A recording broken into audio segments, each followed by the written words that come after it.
wali itu adalah Khalilullah. Al-waliyu huwa amrun kharikun lil 'adah ala yadi mudda'il wali. Jadi al-karamah wali itu kan banyak keutamaan kekhususannya. Jadi kalau orang dekat dengan Allah itu akan dimudahkan seluruh urusannya. Betul. Logikanya kalau kita tidak murah, sulit urusan kita. Jangan-jangan ada yang salah hubungan kita dengan Allah. Kenapa Wali Songo begitu mudah menjalankan misi beratnya? Kenapa Nabi Muhammad begitu cepat melakukan proses transformasi dalam masyarakatnya? Nah, satu rahasianya kedekatan diri yang bersangkutan beliau-beliau itu kepada Allah Subhanahu wa taala. Jadi logikanya pula kalau kita ingin urusan kita lebih mudah, tentunya kita memang harus lebih dekat dengan Sang Maha Penentu Allah Subhanahu wa taala. Wali Songo ini 9 wali ya, mulai dari Sunan Gresik ya, biasa kita disebut dengan Maulana Malik Ibrahim yang wafat tahun 1419 ya kan. Ada Sunan Ampel biasa disebut dengan Raden Rahmat ya kan. 1401 hidupnya sampai 1481. Kemudian juga Sunan Bonang ya. Kemudian itu sekitar 465 sampai 1525 wafatnya. Ada Sunan Derajat ya, di 1470 sampai 1522. Yeah. Yang ada Sunan Kalijaga juga ya 1408 sampai 1513. Ada Sunan Giri dan Sunan Kudus, Sunan Gunung Jati. Jadi ada 9 wali Songo. Nah, yang menarik di sini untuk kita tekankan pada topik kita hari ini ya, transformasi mereka itu sangat mulus. Yeah. Bahkan di antara mereka itu ada yang dibentangkan karpet merah oleh raja lokal, dianggap sebagai tamu istimewa. Istimewa ya, tamu mulia ya. Tamu mulia.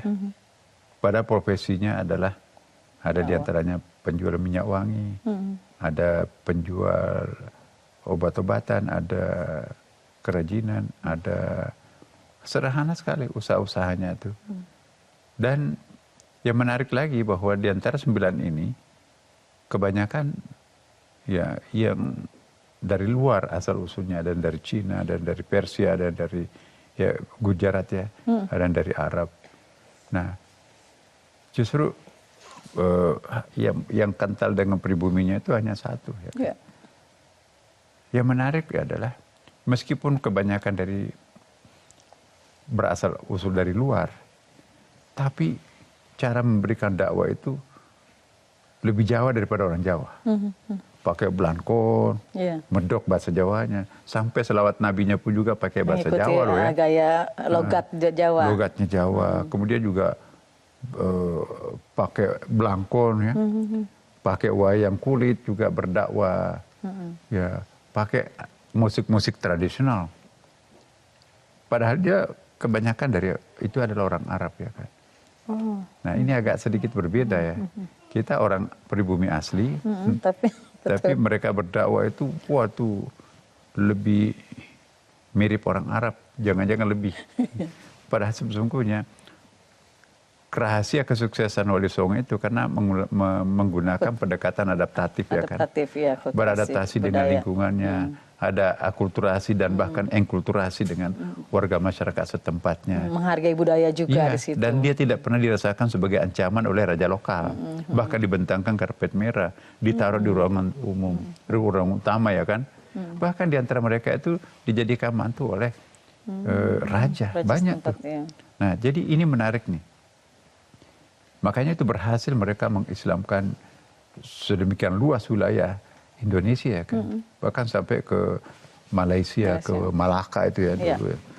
Wilayah dakwahnya luar biasa. Padahal usianya itu kan tidak terpaut terlalu jauh ya kan. Tapi berkahnya. Nah, salah satu di antara Wali Songo, gurunya Wali Songo itu adalah Syekh Jamaluddin. Yang dikuburkan di Tosora, di dekat kampung saya. Tempat saya di Tosora, Sulawesi Selatan. Di situ saya pernah ngantar Gus Dur ke situ ya. Mobilnya nggak bisa masuk karena batu-batu besar ya. Masih ada masjid tuanya di situ, itu di abad ke-13 tuh. Dan sekarang banyak dikunjungi orang Malaysia. Jadi Gus Dur saya antar ke situ. Inilah gurunya para Wali Songo. Nah alhamdulillah sekarang di Pugar ya, mulai banyak dikunjungi. Tapi masih banyak orang Malaka, orang Malaysia yang datang. Orang Jawa yang masih belum banyak. Pada jalannya sudah diperbaiki. Nah poin yang saya ingin sampaikan bahwa cara mereka berdakwah itu mengakomodir aspek-aspek luhur yang hidup di dalam masyarakat Jawa, ya kan.